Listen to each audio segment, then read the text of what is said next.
Continuing to do what the podcast title suggests, going back and catching up. Welcome into another episode. I am Dan Austin, and today it gives me great pleasure to welcome on a hat act. And you think of hat acts in country music, and you think of Alan Jackson, Clint Black, Garth Brooks, but I'm talking female hat act. Now, who comes to mind? My guest, Terri Clark. Let's reminisce on this episode of Going Back and Catching Up. We talk a string of hits, Better Things to Do, When Boy Meets Girl, Poor, Poor, Pitiful Me, Girls Lie Too. I mean, the list goes on and on. Let's just bring her on. Terri Clark is right here. How are you, Terri? I'm great, Dan. How are you doing today? I am doing great. Thanks so much for coming on. So let's get right into this. I wanted to ask you some things going back to when you first came in to country music and then leading up to now. But in your song, Better Things to Do, okay, if that was released this year in 2024, what would be some of the excuses in that song? Because Donahue doesn't apply. Straightening stereo wires, 50-50 there. What would you put in that song with some excuses from the now? Well, instead of Donahue, I would probably put I'd rather watch YouTube. Oh, there you go. Okay, yeah. Stereo wires, I guess I would say something about, oh my gosh, what do you say? What do we have wires that, well, I guess computer wires? Yeah. I'd rather untangle my dongles? I don't know. Yeah, I mean, the song takes on a whole new... That sounds X-rated, yeah. Untangle my dongles. Yeah, I may have to edit that out. I'm not sure if I can find that in my grocery aisle. I'm not sure either. Oh, that's funny. Yeah, you think about stuff like that and go, man, if that was now, man, there'd be be all kinds of different excuses you could use, right? Well, it's so funny because this conversation is the very one we've had, like just riding on the bus and how things have changed so much that a lot of the songs that we wrote back then, that had anything that was, going on at the time, they got so outdated. And I think the same can be said for things being written now. If you're going to put anything that's popular at the moment in a song, you better be ready to have to either change the lyric or just acknowledge the fact that it's way outdated. I mean, I had a guitar tech out who's 22 years old, all last year and the year before, and she had to ask me what A. Donahue was. She asked me. That's I had great. To explain that. It's true, though. I mean, it's just one of those things. They're just different generations of stuff, and you got to go, well, okay, let's update this. Maybe it's time. Maybe just do a remake, a reboot of Better Things. Reboots are big. Do a reboot of that one, right? I might just be doing that, so you never know. But I don't know that I'd change the lyrics because there's something so charming about leaving Donahue in there. The guy was like a talk show mogul. He inspired Oprah. Yep. And now maybe some people are wondering who Oprah is now. I don't really know. It could be. Now she stays pretty relevant in different things. That's for sure. Yeah. Okay, so we're gonna update it and we're gonna put dongles in. Never mind. Okay, moving right along. Dongles in YouTube. So going back again to when you first came on the scene. Now there was this other Canadian female on the scene around the same time named Shania Twain. Was there any competition at all between the two of you, both coming out around mid-90s, or was it just kind of? I don't think that you could even compare me to Shania and on that level. First of all, she crossed over in so many ways and sold so many records and became just this worldwide Taylor Swift level phenomenon. Now we were both Canadian and we were on the same label. Yeah. So it's just, I honestly think that Shania's phenomenal success probably helped me in some ways because I don't know if people realize this, but in the music business, sometimes a label will almost use another artist as a little leverage to help one of their other roster and things like that. So I can't imagine that Shania's success at the time really hurt me. I think, if anything, it probably helped. And anytime we've ever run into each other at award shows and that, we've always just kind of been like, oh, my God, you haven't changed a bit. And it's just like, I don't know her really well. I remember her sister coming to a couple of my shows in Canada when we toured up there back in the day. But she's always been very gracious, and I'm just so proud she's Canadian, and I'm proud that we came out right around the same time. Okay, now going on that same wavelength about, when you came out, just trying to distinguish yourself differently from different artists. And, I've seen you with a hat, without a hat. I mean, when you first came out, it was hat all the time, pretty much. Was that kind of a way to distinguish you from the rest, kind of like Lainey Wilson's doing now with the bell bottoms and the hat once in a while? Was that kind of the deal? Well, I was comfortable in that, and I still am. It's a very comfortable get up for me, and Yeah. I've always been a bit of a tomboy, and being raised in Alberta, Canada, where there are more pickup trucks and cowboy hats than you can shake a stick at. It was very natural, and then after I moved to Nashville, I sold Western wear in retail, and so dressing the part for that. Sure. I don't have a horse ranch or anything like that, so some may call me a dime store cowgirl, but it's very comfortable. And at the time, it was Alan Jackson, Clint Black, Garth Brooks, Right. Tracy Lawrence, Clay Walker. You just name them. All the guys were wearing hats. And I feel like now more women are wearing cowboy hats than men. It seems to be completely flipped. But I was the only one back then, the only woman who kind of, made that my brand and my image. And it's been very comfortable. I haven't had to worry as much about my hair when the roots start to go gray. I just stick that hat on. Don't worry about it. But it has become a trademark, and I'm grateful for it because I feel it did set me apart. Now, had Yellowstone been out in the mid-'90s, I could totally see you being on that show, doing a cameo, like Lainey's been doing, I would have loved that. I don't know if my acting chops are up to hers, but I would have loved that. That would have been fun. Playing like the Teeter character, the one that... Yeah. Oh, God.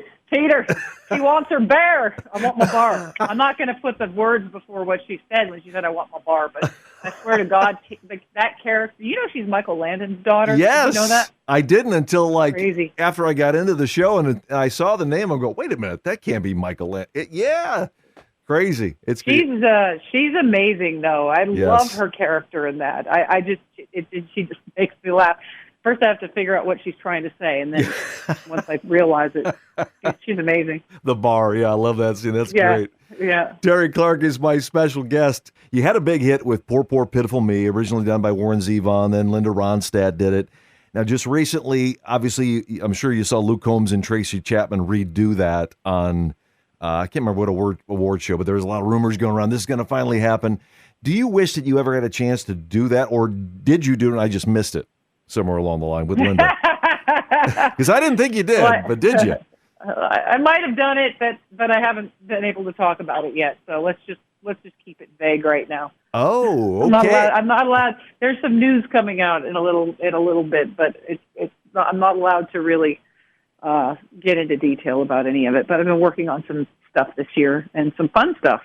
Excellent. I've appeared to have hit a dongle. Mm-hmm. You did not. Hey, you did not miss anything. I'll just tell you that. Okay. Good. All right. We'll keep you posted. If I hear anything, I'll let you know.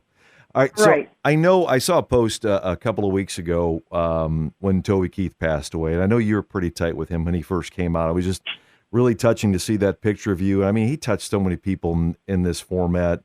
Were you guys pretty close when you both first came up together? I mean, do you have any stories about that time? We were on the same label. Mm-hmm. But then, when I really got to know him a little bit better was when we toured together back in 2004. I remember that was right when when Girls Lie 2 was climbing the charts. Uh-huh. And he took me out on tour for, I think we did about 45 shows with Toby. And it was just a huge, it was a huge tour. It was called the Big Throwdown Tour. And we had a blast.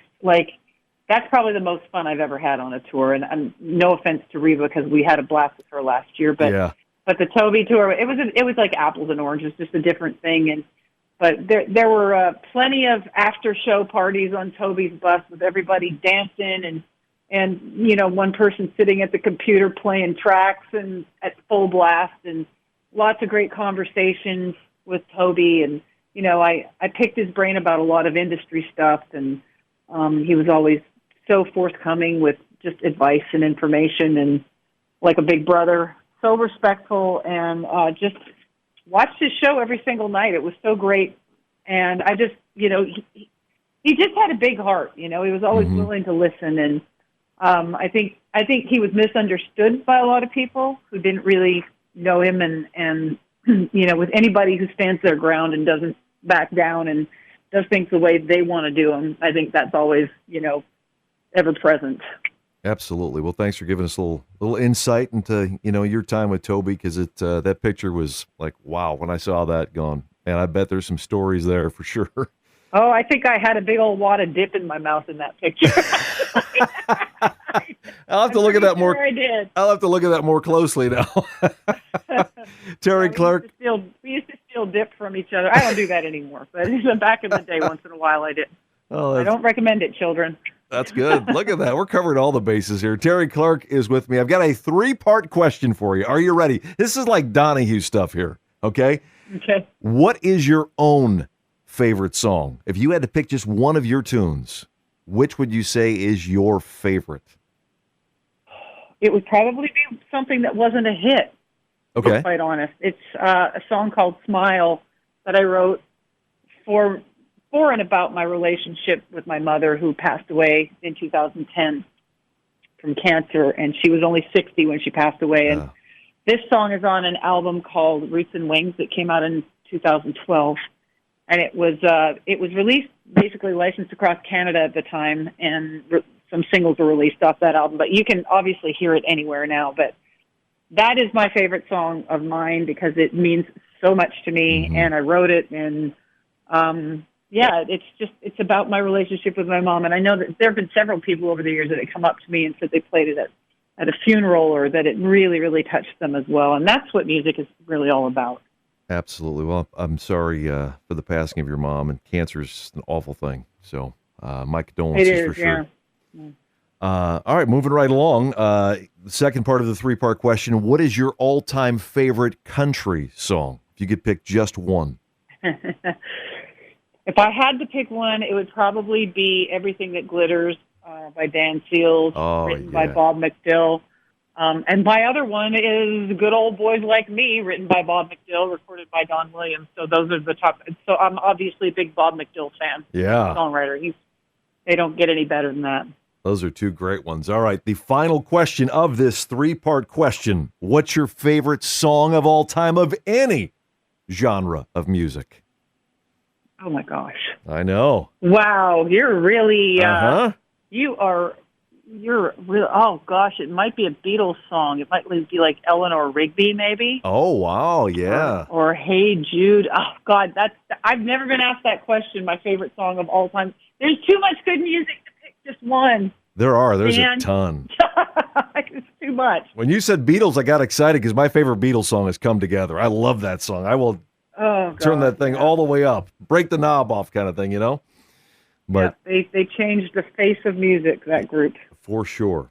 All right, enough with the hard-hitting stuff. Now I'm going to play a little game. It's the famous Clark game, okay? And I want you to, these are all famous Clarks I have in here, and we're going to see how good you are at your last name, okay? Oh, boy. Here we go. All right. I think we're going to start off really easy, though. He hosted let me do that again. Take 2. He hosted American Bandstand and has a New Year's Eve special named after him. Dick. Very good. All right. Number 2.